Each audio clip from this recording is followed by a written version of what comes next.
Hi guys and welcome back to the channel. Today I've got two replays in the Tier 6 Premium American Tank Destroyer, the Hellcat 105. Now, this is probably the best Hellcat Premium version. I think, well, there's only two. There's this and the Super Hellcat. The Super Hellcat Tier 7 is a really good Tier 7 Tank Destroyer. But this tank is just kind of crazy at Tier 6, because it has the same camo, same mobility, but it has this 105mm gun, which is pure dirty, derpy fun. It really is. It's a really damn good gun. Now, it does have a few quirks, and that is that the standard pen on the AP is 165, which is great for Tier 6, right? That's fine for Tier 6. And the premium round has 208 pen on its heat rounds, which is great, again, for Tier 6. But, weirdly, they released this tank a long time ago, right? This was one of the Valor year of Ernops, and you weren't this at some point in that. Weirdly, when they released this tank then, they gave the heat round on this tank 350 alpha compared to 320 on the standard rounds. So it's kind of like the French 105mm gun, where the APCR has better pen and better alpha compared to the standard round that ARL-44 will get. It's kind of mental, which is why you're seeing a full heat setup, because as well as that, the heat round has better shell velocity than the AP, because why not? So this is a full premium loadout TD, because, well, that is just the best way to play the tank.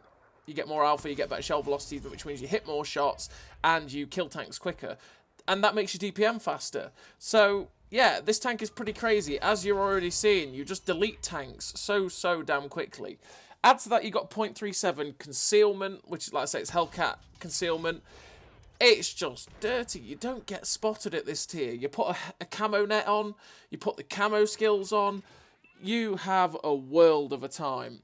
And it's just absolutely fabulous. So what kind of crew do I run on this tank? Well, on this tank, I run Born Leader, Rapid Reload, Sixth Sense, Situational Awareness, Track Mechanic, Steady Aim, Snapshot, Camouflage Expertise, Muffled Shot. Now, I run Snapshot and Steady Aim because, well, Steady Aim, you want to make your tank 10% more accurate every single time you possibly can. It's just a must. And Snapshot because, well, for exactly the reason you've been seeing in this replay. There's not a lot of times you're going to be taking shots on the move. More often than not, you're going to be stationary in a good, secure, unspottable location and just turning the turret to face shots that you need to take, right? So making it more accurate on turret rotation and stuff like that is why I take that, you know, because you're not going to be taking as many chancy shots on the move. And the camo perks like Camouflage Expertise and Muffled Shot, because while reducing reducing the effect of firing on your camo is great for a stealthy TD like this, and also having the better camouflage is what you want to do. You want to make that 0.37 camo just even better. Add to that, I run Rammer, Camo Net, and Optics. Optics because, well, it's only got 360 meters view range. You want to make it as good as possible. So you run Situational Awareness for that, and you run the Optics, as well as food helping and stuff like that. And the Rammer because, well, you want to make your DPM as good as possible. And the Camo Net because, well, 0.37 accuracy, you really do become very hard to spot with the Camo Net as well. It's a great tank. It's a really great tank at Tier 6. And it is a lot of fun with a fair few memes. So in this game on Proc, this is the first game on Proc, by the way, we've managed to take up a good position, get a good few shots up, and then when we finally got progressed on, we moved into a better position to get away and get some great other shots off and get a lot of kills and a lot of damage off. So we've ended up finishing that game with the epic victory. We've come top on the team with 8 kills, 3.2k damage, 2.3k assistance, Ace Tanker, Devastator, Radley Walters, Patrol Duty, Top Gun, High Caliber, 2.3k base XP, and like 5.5k combined. We've got the Patrol Duty because the position we took as well meant that we were actually spotting the 1-2 when people were progressing. Because of the camo, because of the fact that we set the view range up as well, it meant that we could spot a lot of the targets before they could ever spot us, and we could fire with just pure impunity. And when you're facing matchmaking like we are here, which is Tier 7, and we get proc again, this time from the opposite side, you just know it's going to be a beautiful thing, because when you see this matchup and there's 100 Tiger tanks on the enemy team, you just sit there licking your lips, because Tiger tanks are really good, right? If you get spotted, they're going to rip you to shreds. But they're also big, juicy boxers. And all you have to do is slap that round straight towards them, and you're going to wreck them really easily. You're going to be able to farm them up. It's great. When you see Tiger tanks in tanks like this that have high alpha, a bit of derpy accuracy here and there, you just love it, because you just pen them. It's great. I mean, you've got 0.4 accuracy on this tank, which isn't great. And without the use of being able to put like vert stabs and stuff on, that's why it's good to have steady aim, because you can get that down a little bit as well. And making that accuracy pretty damn decent is what you want to do on it, because it's a tank destroyer, right? You're supposed to be able to fire a bit more accurately, so that's why you want steady aim. 0.4 accuracy isn't the best at tier 6 for a TD, but you know, you take it. So with Prokhorovka, we've basically taken a similar position, but on the opposite side to what we did in the last game. And as you're seeing here, there is a lot of shot targets we've got. We're just trying to find a shot at the A44. It's like, please give me a shot. There we go. Slam it in. Because obviously, the thing is, we do have better shot velocity with this heat round, but we do have to make sure, because of the 0.4 accuracy, that our shells are going to go in. And we want to make all the shots count. So we just wait for the best opportunities for the shots.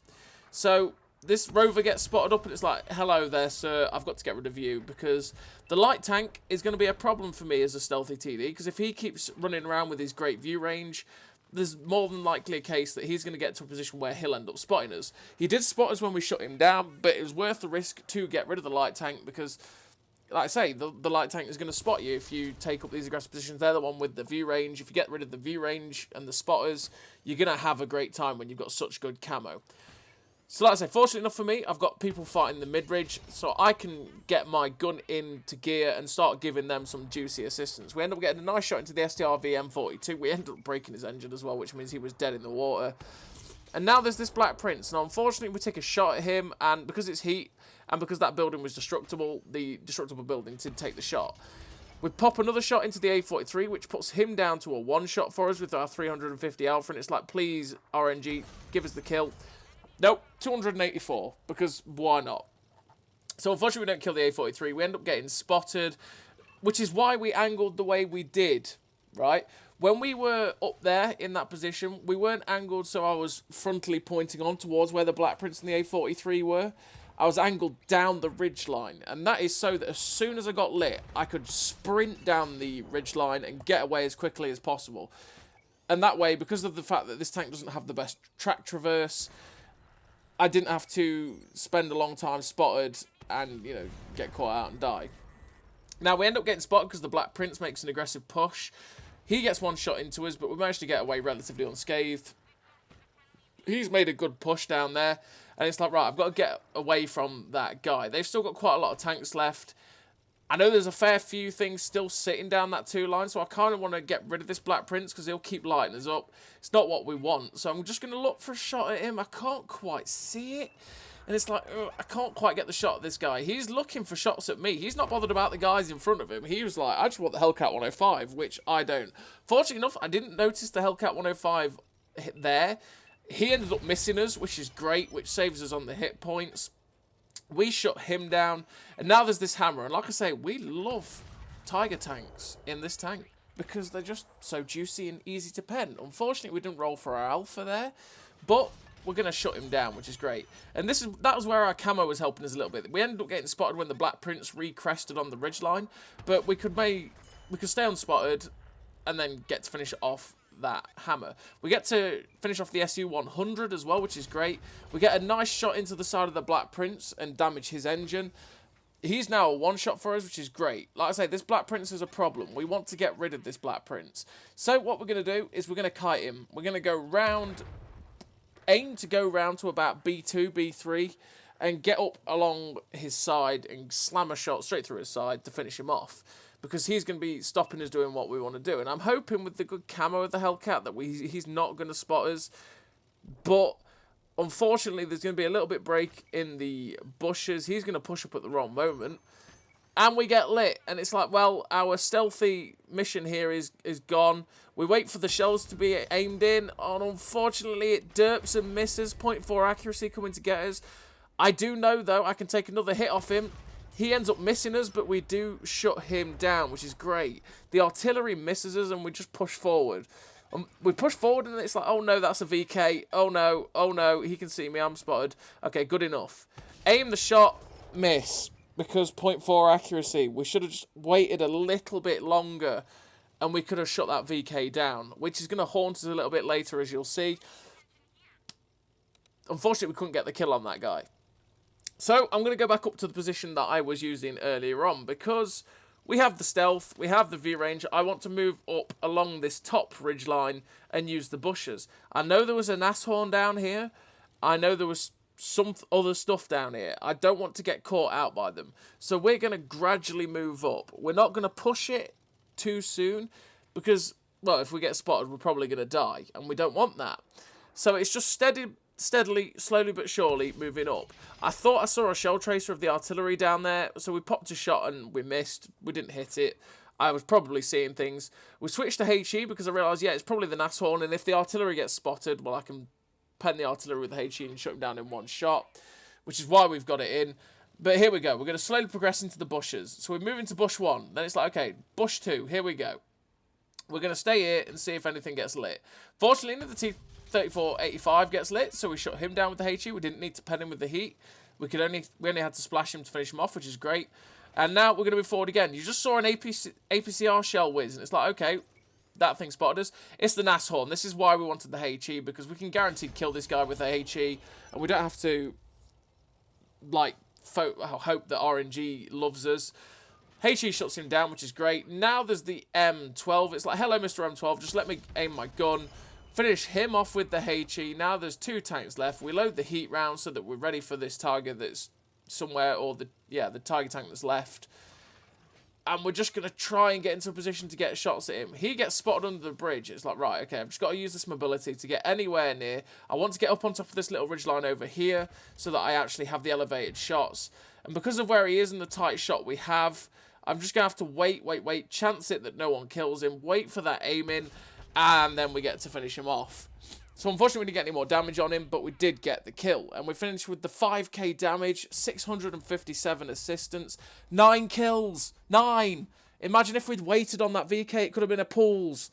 Ah, impatience. Ace Tanker, Devastator, Bradley Walters, High Caliber Top Gun, 2.9k base XP. A really great game for the Hellcat 105. What a tank this is. It's an absolute beast.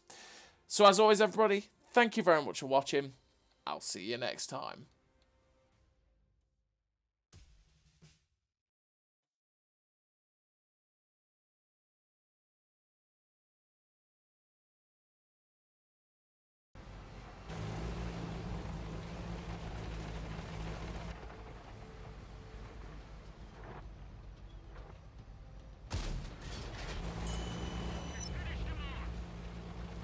A great success!